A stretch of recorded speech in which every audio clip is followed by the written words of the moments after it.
eu fiquei me perguntando também, é que os Estados Unidos ele está vivendo um momento muito estranho dentro da sua história. E os Estados Unidos ele vem numa ascensão, desde as colônias, ele vem vindo numa crescente, né? Ele vem uma crescente. Da Segunda Guerra Mundial, explode lá em cima. Guerra Fria, tem a Rússia como seu principal, a União Soviética como seu principal rival. De repente, pam, ele chega no momento que agora ele só vai para baixo. Aí eu fico me perguntando, talvez existe uma elite americana que prefira rasgar a democracia, né, rasgar suas instituições, para não perder sua posição no mundo. E essa política interna tão violenta, junto com uma política externa extremamente agressiva, sejam, na verdade, duas faces dos mesmos, digamos assim, dos mesmos grupos de interesse. É que nós, assim, já falamos isso, né? Está se evidenciando um paralelismo na política interna e na política externa. Os Estados Unidos sempre foi muito habilidoso em fazer guerras no quintal do outro, né? Só que me parece que o Trump trouxe uma lógica de guerra para dentro dos Estados Unidos. E talvez o americano não vá saber lidar com essa situação lá dentro. Com a lógica de guerra, não a guerra. A lógica dela, né? Sim, não, é que eu acho interessante, assim, quando a gente conversa com americanos, como eles têm uma visão muito... Você pega, por exemplo, as escolas brasileiras, né? Você vai estudar história do mundo e história do Brasil. Os americanos estudam história americana e, se sobrar tempo, eles estudam história do mundo, né? Tanto que quando qualquer pessoa que vai com qualquer estrangeiro que vai se apresentar, ele vai dizer: "Ah, eu sou Tanabe Hajime, sou do Japão. Ah, eu sou o Marcelo, sou do Brasil." Quando você fala com o americano, ele chega explicando: "My name is James, I'm from Missouri." Ele diz o estado dele. Tipo, nenhum lugar do mundo, ninguém tá nem aí para qual estado tu veio. A gente tem que ter uma noção de qual país você veio para conseguir ter uma ideia de como dialogar. Então ele tem essa visão muito centrada em si, que eu acho que ele não deve ter nem noção dessa truculência que ele é para o resto do mundo. Isso que tu falou, né? Tem aquele ponto, né? Que a NBA são World Champions, né? A NFL também são campeões do mundo de futebol, né? Que eles chamam, né? Não do soccer, né? Porque para eles o futebol é para nós o futebol americano, né? E os Estados Unidos também é muito fechado, né?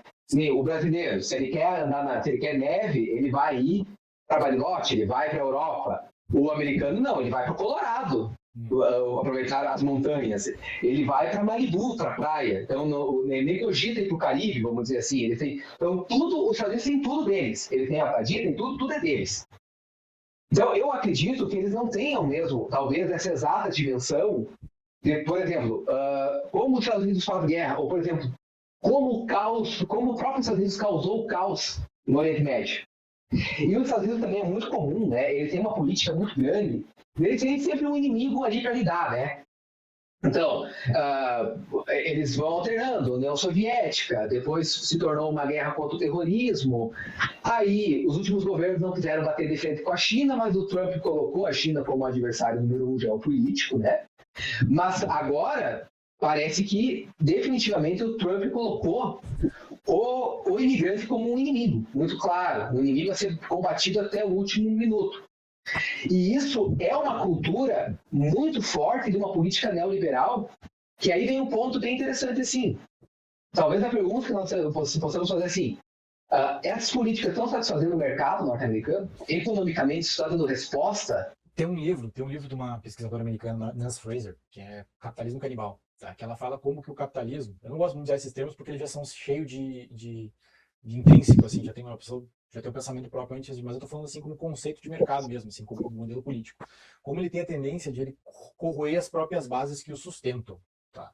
E uma coisa que acontece na política americana é que os imigrantes, eles ajudam a economia, porque eles pegam empregos a valores mais baixos, tá? Embora ninguém esteja defendendo que as pessoas devam ser mal pagas, isso faz com que negócios girem e que o dinheiro corra.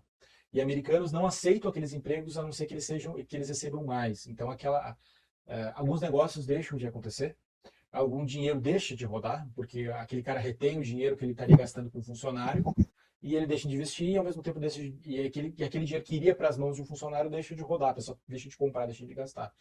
E assim, na primeira candidatura, na primeira vez que o Trump se elegeu, ele tinha muito forte essa questão de imigração, só que ele percebeu, estudos, não foi até onde foi o gabinete dele que percebeu isso, ou ele não tinha força política.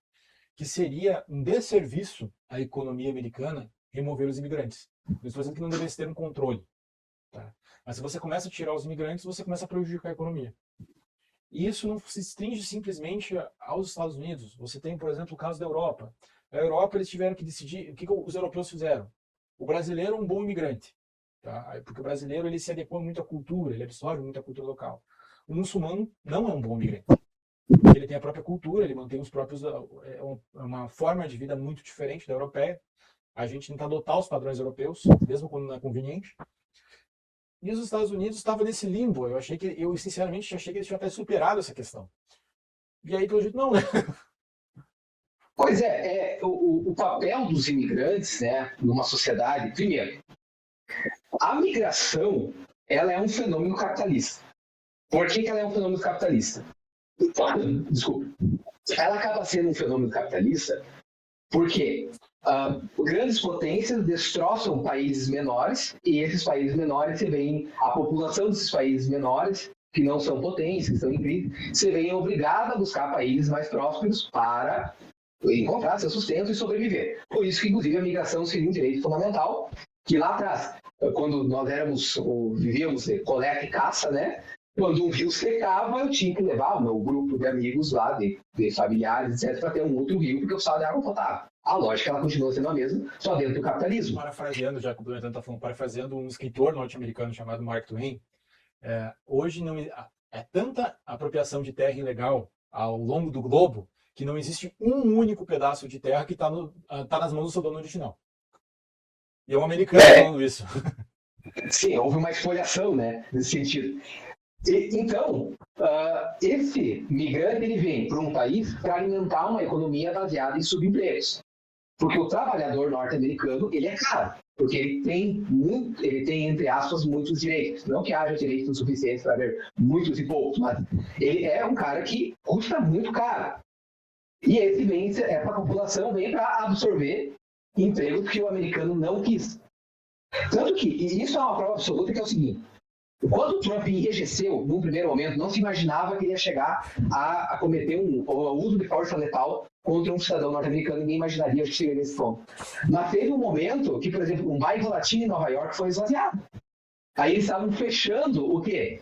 Os negócios tocados por norte-americanos, que dependiam dos latinos, estavam começando a dizer: olha, eu não sei o que eu vou fazer, porque eu ainda sou uma economia de consumo. Eu ainda preciso dessas pessoas aqui. E isso, só que isso é uma questão muito interessante, né? O efeito econômico dessas deportações, nós não vimos ainda. E não sei quando vamos ver. Porque isso a economia norte-americana vai aumentar, ela não vai quebrar porque os imigrantes estão aí. Mas o quanto o norte-americano vai se sentir prejudicado, vai. Até tem alguns memes já rolando na internet, por exemplo, que o Trump está defendendo que essa operação na Venezuela vai beneficiar muito o cidadão americano, e o cidadão americano lá tem os memes assim: chegou a sua entrega de óleo, a sua entrega de petróleo. O cidadão norte-americano não está preocupado assim com o petróleo. Ele está que nem nós, o cidadão americano, ele está muito que nem o brasileiro. Eu quero saber o seguinte: vai continuar tanta inflação no meu feijão, no meu arroz, no meu trigo para comprar pão? Essa preocupação americana está na mesma linha. Eu vi um meme que era: You should not deport the big boot Latinas. E Sim. Não, tem. Assim, agora, tem toda uma economia. Tem o Bad Bunny.